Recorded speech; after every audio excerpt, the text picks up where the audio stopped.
Today we're talking about the different types of TV placements and how you can land each one. A lot of this stuff is kind of random, but there is method to the madness. I've had most of these types of TV placements, so I'll share my experiences and how I got them. If these placements are through music libraries, then they are through exclusive libraries unless I say so. So let's get started. 10 different types of sync placements and how to get them. Number 1, sports placements. From my experience, you're most likely to get sports placements through major sub-publishers such as Universal, APM, Warner Brothers, etc. For the US, APM in particular is especially known for getting sports placements. You can increase your chances of getting sports placements if your music is energetic and made for sports. Styles such as rock, drum and bass, and other electronic hybrid styles tend to do well for sports. Major networks will pay well. Other channels will pay very little, if at all. So ESPN does not pay back in royalties. So you probably don't really want to get those placements.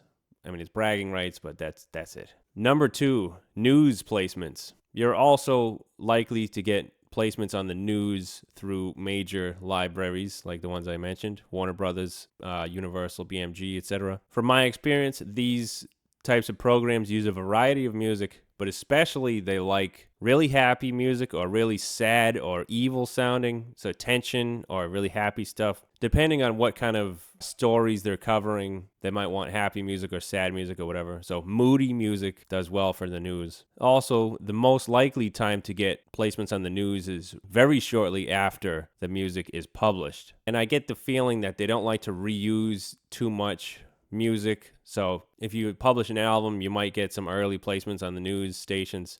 And then when new stuff comes out, they'll use that. It seems like they go through it quickly. So the news programs, these typically air on major networks, which is great. But the drawback is that they only really air one time. So you're not going to get re-airings and extra royalties. You'll just get royalties from the initial play. Number 3 is mid-tier cable placements. These are usually reality and drama shows on networks such as MTV, VH1, Bravo, TLC, etc. Contrary to the last 2 categories I mentioned, these placements are actually most likely to be gotten through independent libraries, so boutique libraries, as opposed to the major labels like Universal. It seems that the major libraries don't actually work with these stations. I don't know why, but I guess they can't have every client. That's from my experience. Types of music that place often on these shows include hip-hop, dramedy, and country music, but they use a variety. These channels pay pretty well, not as good as major channels, but better than streaming services and better than the low-tier cable,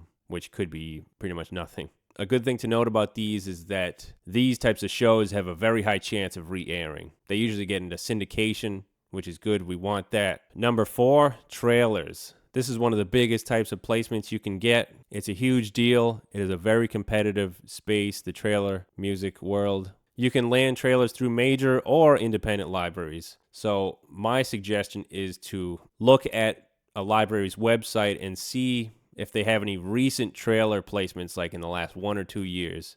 If so, then they're a good bet to sign some music with. Trailers will air many times and they'll earn good sync fees, and they might be on various channels, which can be pretty big. They will also likely air a lot online. Number 5, commercials. This is another category that can be achieved in multiple ways. I've had a couple commercials land surprisingly through non-exclusive royalty-free libraries. Though this is not the norm. Don't go into those libraries thinking you're going to get that, because you're probably not. No matter what, don't expect to get a ton of commercial placements per year or anything like that. Commercials use a variety of styles of music.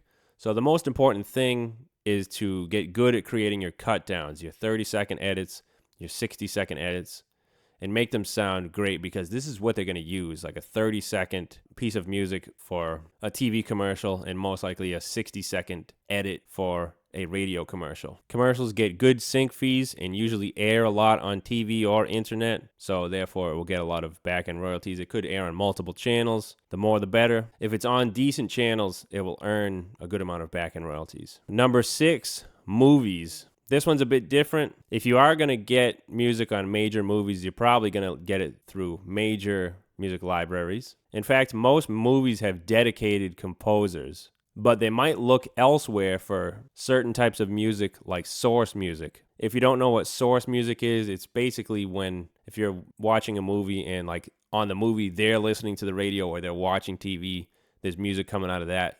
That's source music. So this is where the niche styles of music come in handy. Your jazz, your bluegrass, surf rock, and so on. Otherwise, orchestral music is your best bet.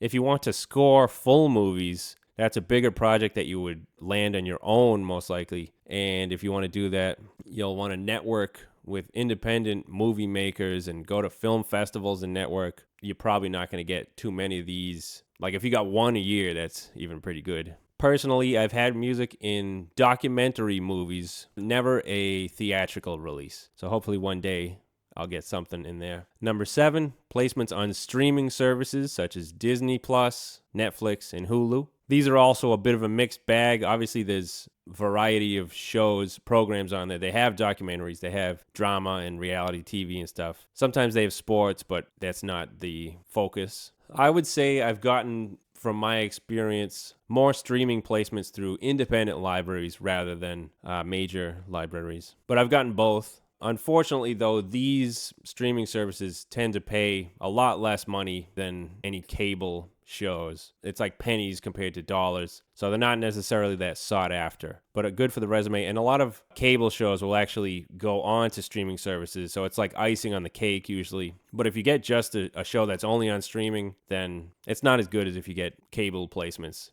Just FYI for royalty purposes. Number 8, YouTube and other online placements. These placements are mostly procured through non-exclusive libraries, though these days a lot of content creators are moving towards AI music. Not all of them, but some of them, because it's so accessible now. They can punch it in instead of just searching endlessly on a royalty-free library. But people are still using it. A lot of my old music is on non-exclusive libraries, and I just kept it there because I might as well earn something from it rather than taking it all off. All types of music are used for these content creators. So in a sea of below average music, having high quality music on these sites will really stand out because there's a lot of stuff that's really not that good on there. The upfront fees are very low for these things. However, if you happen to land music on a popular YouTube channel, then you could get significant royalties through Content ID services such as Identify. Number 9, lower tier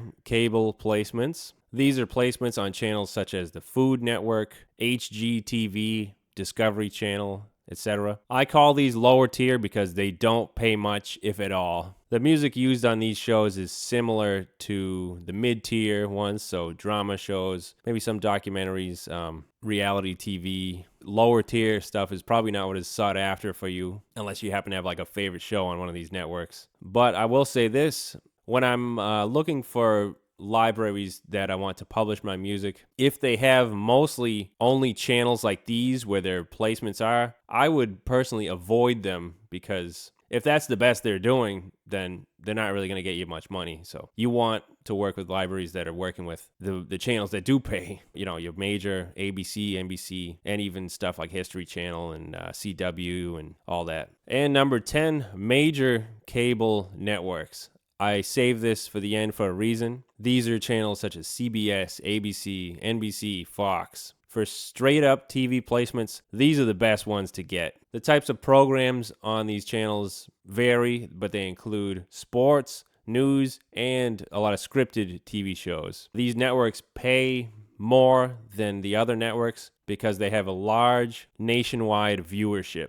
Refer to the other categories I mentioned to see which styles of music will be used on these shows. Having high quality music is essential for landing music on these networks. And you can land these placements from independent libraries or major libraries. I've gotten both and it seems pretty even actually. But definitely you're not going to land major network placements through royalty-free libraries. And if anybody watching this has done that in the last 5 or 10 years, let me know in the comments because I'd love to hear about that. Like if you had a Pond 5 sale and it went on CBS or something. Those are the 10 categories. I hope you guys have found this helpful. This is the type of thing that a lot of people ask about when they're new to the licensing business. Having a variety of placements is essential if you want to earn a living as a sync composer. Earning a living is becoming increasingly harder in this business with everything going on, the AI and the races to the bottom. So it's increasingly harder to do. Yeah, so let me know what you guys want me to discuss next. Thank you for subscribing, and we'll see you next time.